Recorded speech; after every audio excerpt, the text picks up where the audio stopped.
नमस्कार, प्रणाम, हर हर महादेव। आप सभी श्रोताओं का स्वागत है हमारे यूट्यूब चैनल नीतीश निस्वा में।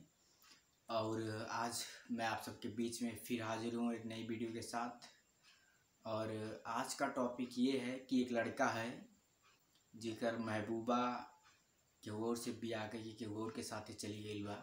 तो लड़कवा गम में एक गीत के गौले बा। कहत लड़कवा कैसे, अरे लोगवा के बतिया कही दिहलु तू सही, देबू तू धोखा कबो सोचले ना रही।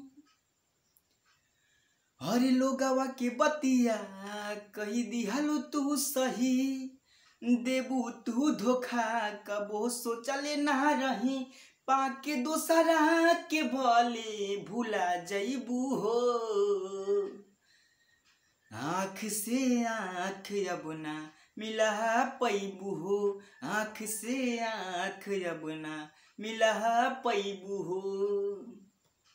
और का कहता, हरे टिकबू ना कहीं तू जदी हाल रही ऐसन, आ सब केहू मिली नाही हमारे ही जैसन। तो हमारे जान के तनो सोहरत तू पा जइबू हो, आँख से आँख अब ना मिला पैबू हो। तो दोस्तों, मैं आप सभी के लिए ऐसे ही अच्छे वीडियो बना के लाता रहता हूँ, आप सबका मनोरंजन कराता रहता हूँ। तो आपसे एक हाथ जोड़ के निवेदन है कि हमारे चैनल को ज़रूर सब्सक्राइब कर दीजिए, और ये हमारी इंस्टाग्राम का लिंक है, इस पर फॉलो कर लीजिए, और वीडियो को कमेंट शेयर ज़रूर करिए।